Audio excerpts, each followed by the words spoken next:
एक मुलगा आला हसत हसत पप्पांकडे. नंतर पप्पा त्याला विचारलं, तुझ्या हाताला एवढं लाल वगैरे असं छापा काय? म्हणून नंतर तू सांगताय पुढे. मी बोलत होते तुला स्वतःनी मनाने. पहिल्यापासून एक मुलगा होता, तो हसत हसत पप्पांकडे गेला. नंतर पप्पांनी विचारलं की तुझ्या हातात असं लाल लाल असं काय लागले, अजून छापा का पडला?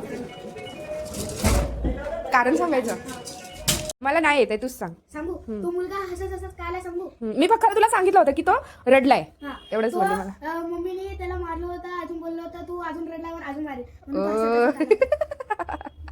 शर्णवचे हे प्रश्न रोजचे झालेले आहेत आता. तर श्री स्वामी समर्थ, स्वागत आहे तुमचं माझ्या डेली व्लॉगमध्ये. आज मी नाश्त्यासाठी बनवले होते मुगाचे डोसे. तर हे मूग मी भिजत घातले होते आणि दुसऱ्या दिवशी मिक्सरला वाटून त्यात काही साहित्य थोडंफार घालून असे मी डोसे बनवले होते. हे हेल्दी डोसे आहेत. जर तुम्हाला याची रेसिपी पाहिजे असेल तर कमेंटमध्ये सांगा, मी नक्की सांगेन तुम्हाला. तर बघा पाठच्या साईडला कसे झालेत, पण हे सॉफ्ट होतात, क्रिस्पी वगैरे नाहीत होत, पण छान लागतात. तर आज मी तुम्हाला सांगणार आहे मी आवळा ज्यूस कसं बनवते. तर मी इथे 2 आवळे धुवून घेतलेत आणि ते असे कट करून घ्यायचे आहेत आपल्याला. आणि मग मिक्सरच्या भांड्यामध्ये थोडंसं मिठाची चिमट घालायची आहे फक्त. तर मी इथे काळं मीठ असतं ते घेतलं आहे थोडंसं. आणि मग हे आपल्याला मिक्सरला अगोदर असंच वाटून घ्यायचं आहे. आणि मग त्याच्यानंतर त्याच्यामध्ये फिल्टरचं पाणी किंवा तुम्ही जे पिता ते पाणी ॲड करायचं आणि परत फिरवून घ्यायचं, म्हणजे असं बारीक होतं ते.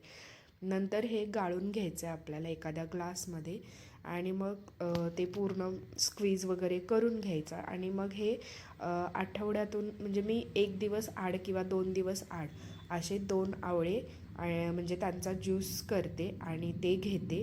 ह्याच्यामुळे आपल्या स्किन पण म्हणजे आपल्या स्किनसाठी पण हे ज्यूस चांगलं आहे आणि हेअरसाठी पण हे ज्यूस खूप चांगलं आहे. तर ह्या कपड्याचा रिव्ह्यू मी इंस्टाग्रामला टाकला आहे, जर तुम्हाला भाकरीसाठी पाहिजे असेल तर घ्या. तर ऋत्विक आज घरी आला होता शर्णवला न्यायसाठी. कोणाचं तरी बोरस्नान होतं बिल्डिंगमध्ये, तर त्याला बोलवायला आला होता. तर असा होता माझा आजचा दिवस. लवकरच भेटू नवीन व्लॉगमध्ये. बाय. लाईक करा.